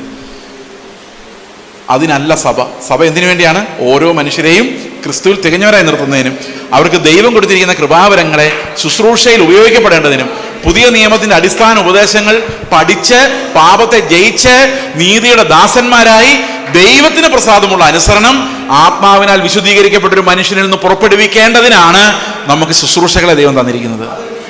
അതുകൊണ്ട് റാന്നിയിലെ സഭയിലെ ശുശ്രൂഷകരും ഞാനും ശുശ്രൂഷ കർത്താവ് ഏൽപ്പിച്ചിരിക്കുന്ന സകലരും ഈ ഒരു ഭാരമുള്ളവരായി മാറുവാൻ, കർത്താവിനെ വെളിപ്പെടുത്തുവാൻ, കാണിച്ചു കൊടുക്കുവാൻ, ഉപദേശങ്ങൾ പഠിപ്പിക്കുവാൻ, ജനങ്ങളെ തികഞ്ഞവരാക്കി മാറ്റുവാൻ, അടുത്ത ജനറേഷനെ ഒരുക്കാൻ. ഈ കണക്കിന് പോയ അടുത്ത ജനറേഷൻ ഉണ്ടാവില്ല. നമുക്ക് അടുത്ത ജനറേഷൻ യേശുക്രിസ്തു എങ്ങനെ രക്ഷിക്കുന്നത്, എങ്ങനെയാ വീണ്ടെടുക്കുന്നത്, എങ്ങനെയാ സ്വർഗത്തിൽ കൊണ്ടുപോകുന്നത്, എങ്ങനെയാ നമ്മളെ നീതിമാന്മാരാക്കുന്നതെന്ന് പറഞ്ഞു കൊടുക്കുന്ന ആൾക്കാർ അടുത്ത ജനറേഷനിൽ ഉണ്ടാകണമെങ്കിൽ നമ്മളെ ഒരു ഉപദേശം പഠിപ്പിക്കണം. പ്രിയ സഹോദരങ്ങളെ, ദൈവം നിങ്ങളെ അനുഗ്രഹിക്കട്ടെ. ഞാനും ബലഹീനതയുള്ള ആളാണ്, നമ്മളെല്ലാം കുറവുള്ളവരാണ്. പക്ഷെ ക്രിസ്തു നമ്മുടെ കുറവുകളെ പരിഹരിക്കാൻ ഉന്നതനായ ദൈവമാണ്. അവൻ്റെ നാമം മാത്രം സഭയിൽ മഹത്വപ്പെടുമാറാകട്ടെ. നാം ഓരോരുത്തരും ഓരോ അവയവങ്ങളായി നമ്മളെ ഏൽപ്പിച്ചിരിക്കുന്ന ശുശ്രൂഷകൾ ചെയ്യുവാൻ ദൈവം നമ്മളെ സഹായിക്കുമാറാകട്ടെ. നമുക്ക് പ്രാർത്ഥിക്കാം. ഞങ്ങളുടെ സ്വർഗസ്ഥ പിതാവേ, അങ്ങയുടെ കരുണയ്ക്കായി വിളിക്കായി സ്തോത്രം. കർത്താവ്, ഞങ്ങളുടെ മുമ്പിൽ ആ നീതിയുടെ വെളിപ്പാട്, ക്രിസ്തുവിൻ്റെ വെളിപ്പാട്, ക്രിസ്തു തന്നെ ഞങ്ങളുടെ നീതിയും വിശുദ്ധിയും കർത്താവ് വീണ്ടെടുപ്പുമായി മാറുന്ന വെളിപ്പാട് ഞങ്ങൾക്ക് തന്നതിനായിട്ട് സ്തോത്രം. അവിടുത്തെ ആത്മാവിനാൽ ക്രിസ്തുവിലേക്ക് ഞങ്ങളെ നയിക്കണമേ, ക്രിസ്തുവിനെ ഞങ്ങൾക്ക് വെളിപ്പെടുത്തി തരണമേ. അവിടുത്തെ നാമത്തിൽ ഞങ്ങൾ സ്തോത്രം ചെയ്യുന്നു കർത്താവെ. നന്ദിയോടെ ഞങ്ങളെ മഹത്വപ്പെടുത്തുന്നു കർത്താവായ യേശുക്രിസ്തുവിന്റെ നാമത്തിൽ തന്നെ. ആമേൻ.